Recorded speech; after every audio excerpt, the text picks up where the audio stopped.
En général, les téléfilms d'aventure lorgnant du côté d'Indiana Jones s'avèrent sans intérêt.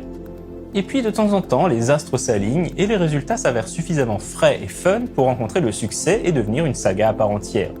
C'est le cas des téléfilms The Librarian avec Noah Wyle, diffusé en France sous le titre Les Aventures de Flynn Carson.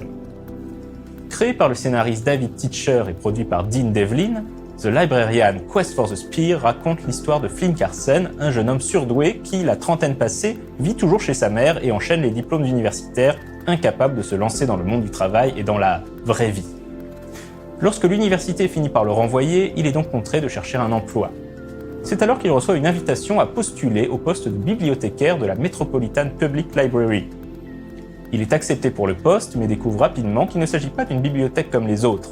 Il s'agit en réalité d'une institution millénaire dédiée à la collecte et à la protection d'artefacts magiques qui pourraient représenter un danger pour l'humanité. Il se retrouve bientôt entraîné dans une aventure aux quatre coins du monde pour empêcher son prédécesseur devenu maléfique, incarné par Kyle MacLachlan, de devenir tout-puissant à l'aide de la lance de la destinée.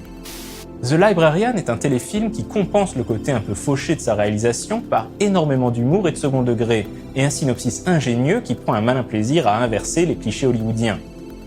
Par exemple, au lieu du héros macho faisant équipe avec une jeune femme plus cérébrale, comme on a pu le voir dans des dizaines de films depuis des décennies, Flynn est l'archétype du nerd incapable de se battre et il se retrouve à faire équipe avec Nicole, une femme super badass.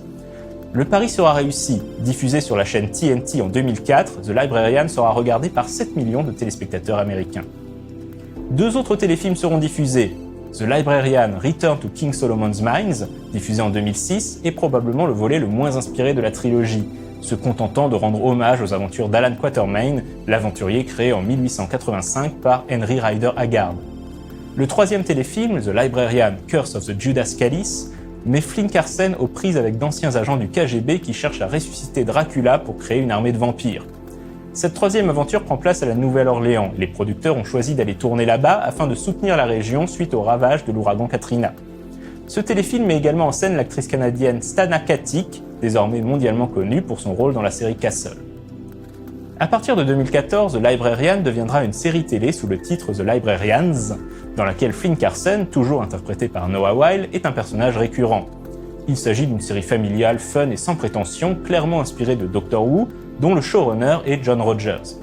Il est toutefois amusant de noter que certains téléspectateurs accusent The Librarians de plagier le concept de Warehouse 13, une série télé de 2009 où un groupe de personnages traque des artefacts magiques pour les mettre à l'abri dans un lieu secret. Alors que comme on l'a vu, on retrouvait déjà cette idée dès le premier téléfilm des aventures de Flynn Carson en 2004. Dur d'être un précurseur. Ce qui me fait penser à une autre production télévisuelle en avance sur son temps, qui se trouve d'ailleurs être l'adaptation d'un jeu de rôle papier.